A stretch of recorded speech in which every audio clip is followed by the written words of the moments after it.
ദൈവ തിരുനാമം മഹത്വപ്പെടുമാറാകട്ടെ.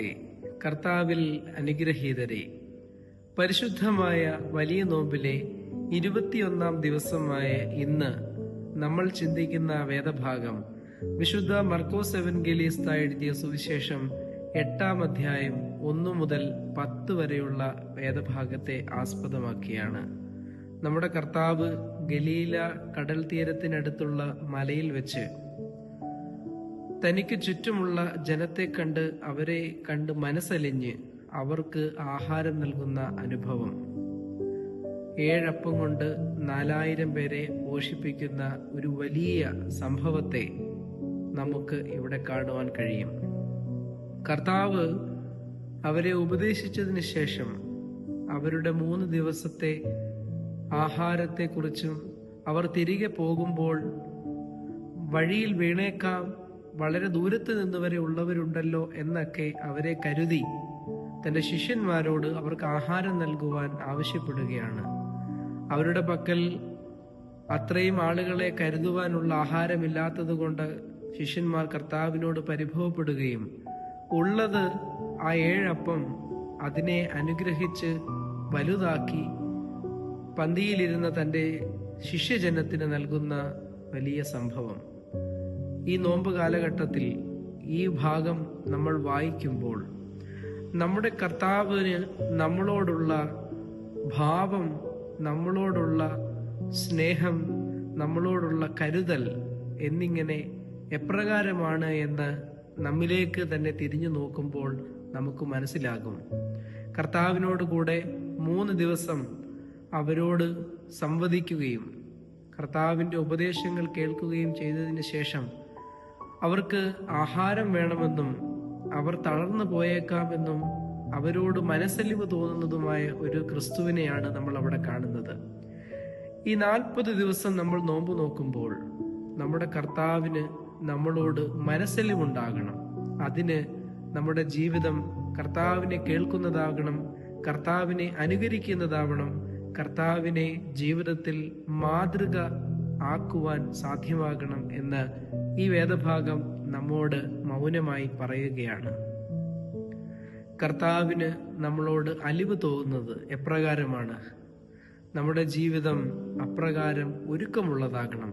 ക്രിസ്തുവിനെ കേൾക്കുവാനും ക്രിസ്തുവിനെ സാക്ഷിക്കുവാനും വേദപുസ്തക പാരായണത്തിലൂടെയും ധ്യാനത്തിലൂടെയും നോമ്പ്, ഉപവാസം, ദാനധർമ്മം എന്നിവയിലൂടെയും ക്രിസ്ത്യാനിക്കുചിതമായ ജീവിത രീതിയിലൂടെയും നമ്മൾ ജീവിക്കുമ്പോൾ തീർച്ചയായിട്ടും ദൈവത്തിന് നമ്മോട് മനസ്സലിവുണ്ടാകും.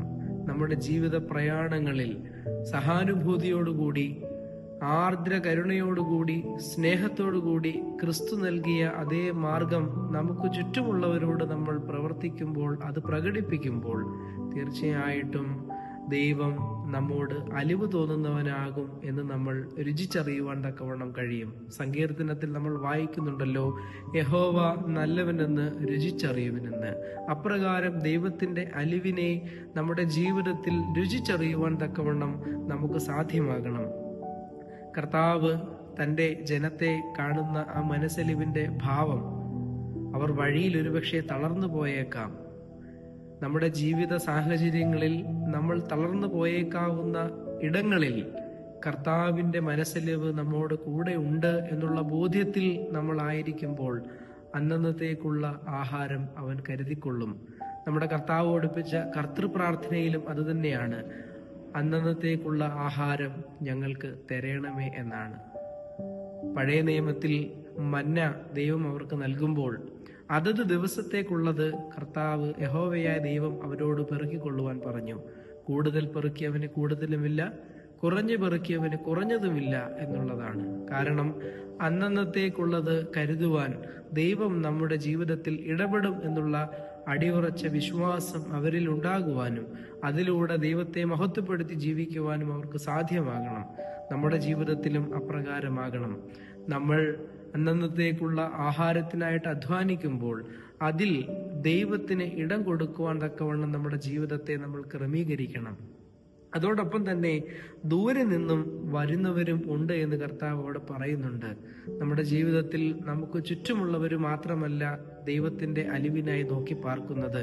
വിവിധ സഭാ, സാമൂഹിക, രാഷ്ട്രീയ മേഖലകളിൽ ജീവിതത്തിന്റെ വിവിധ കോണുകളിൽ നിന്ന് ക്രിസ്തുവിനെ നോക്കി പാർക്കുന്നവരും ക്രിസ്തുവിന്റെ മനസ്സിലുണ്ട്, ക്രിസ്തുവിന് അവർക്ക് ഇടമുണ്ട് എന്ന് അവിടെ പറയുന്നു. പാർശ്വവൽക്കരിക്കപ്പെട്ട അനേകം ആളുകളെ ക്രിസ്തു ചേർത്ത് പിടിക്കുന്നതിന്റെ ഒരു വശം അതാണ്.